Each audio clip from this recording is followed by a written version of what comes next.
Яг ерөнхийдөө бол хамтын төрийн тухай хуулийн маань гол үзэл санаа бол ер нь иргэдээс чинь ер нь нийгмийн даатгалын тухай хууль хэрэгжигснээс хойш байн гардаг нэг санал одоо гомдлол байн гарч ирсэн. Энэ бол нөгөө насан туршийн одоо хуримтлал бий болгоод тийм ээ хувь хүн ажиллагчоос бий болгосон хуримтлал одоо насны тухайн хүн тэтгэврт гараад тийм ээ жишээ нь одоо хангалттай хугацаанд тэтгэвэр авч чадлагүй 1-2 жил болоод ч юм уу ингээд бурхан болдог шүү дээ. Тэгээ тэр тохиолдолд нэгдүгээр тэр хуримтлалын сан дундын санд үлдээд ингээд ашиглалтад явдаг тийм ээ.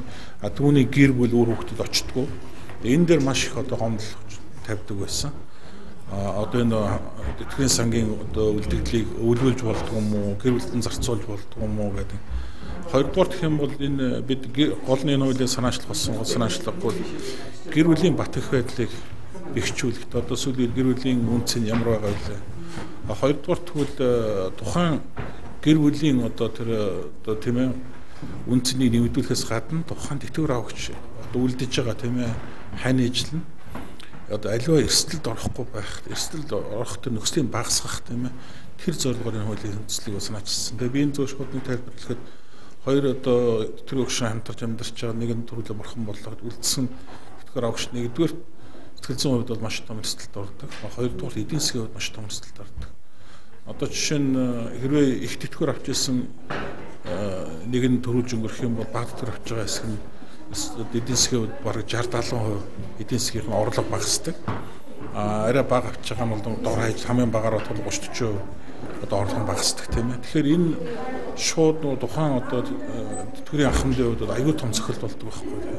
Тэгээд тэрнээсээ болоод жишээ нь одоо тэтгэврийн зээл авдаг, одоо эд бүрэн бараагаа зардаг, явандаа одоо өөр ширэнд ороод амжиргааны баталгааж түвшингөөс доогуур түвшинд очдог гэдэг янз бүрийн ийм хэлбэрийн эрсдлүүд үүсдэг байсан. Тэгээд энэ эрсдлүүдийг багасгах зорилгоор энэ хуулийн төслийг санаачилсан юм аа.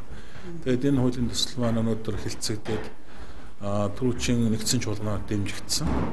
Ингээд сая өнөөдөр эцсийн хилцүүлгээд нийгэм бодлого улс шинжилгээ байнгын ороод энэ хууль маань эцсийн хилцүүлгээр 100% санал батлагдлаа. Ингээд ирэх нэгдсэн чуулганаар энэ хууль маань орж хилцэгдэнэ. Үлцэн хүн одоо хэдэн үеийн авахыг яаж хангагдах юм болцлын шалгуурын яг нь ерөнхийдөө бол буцаан хэрэглэх хугацааг 2012 оны 1 сарын 1-ээс гэж уг нь анхны хилцүүлэл дээр ярьж ирсэн. Тэгээд иргэдээс ч маш олон санал ярьсан. Тэгээд ер нь бас гишүүдээс ч маш олон санал гарсан. Тэгээд бид нар ямар хувилбараар энийг өнөөдөр шийдвэ гэхээр буцаан хэрэглэх хугацааг тухайн үед засгийн газар одоо журмаартай нийтээр тавьж мөржих журмаар зохицуулахаар хуульд оруулж өглөө. Энэ бол нэг үрлэл тухайн үеийн нийгмийн эдийн засгийн бодиттой боломж бүх юма тооцож үзээд тэгээд засгийн газар одоо тэр хугацаар хэлэх одоо хугацааг 10 он байх уу, 12 он байх уу, эсвэл бүр 2005 он байх уу, тийм ээ?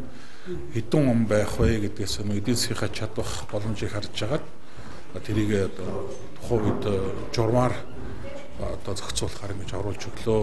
Одоо энэ нарийн хугацаа заагаагүй.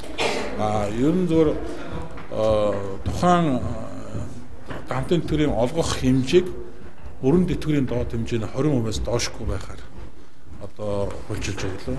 20%-аас дээшээ хамгийн бага тогтоол охид 20%. Тэгээд тэр дээшээ 30, 40, 50, 60, 80, 100% байсан ч болно тий.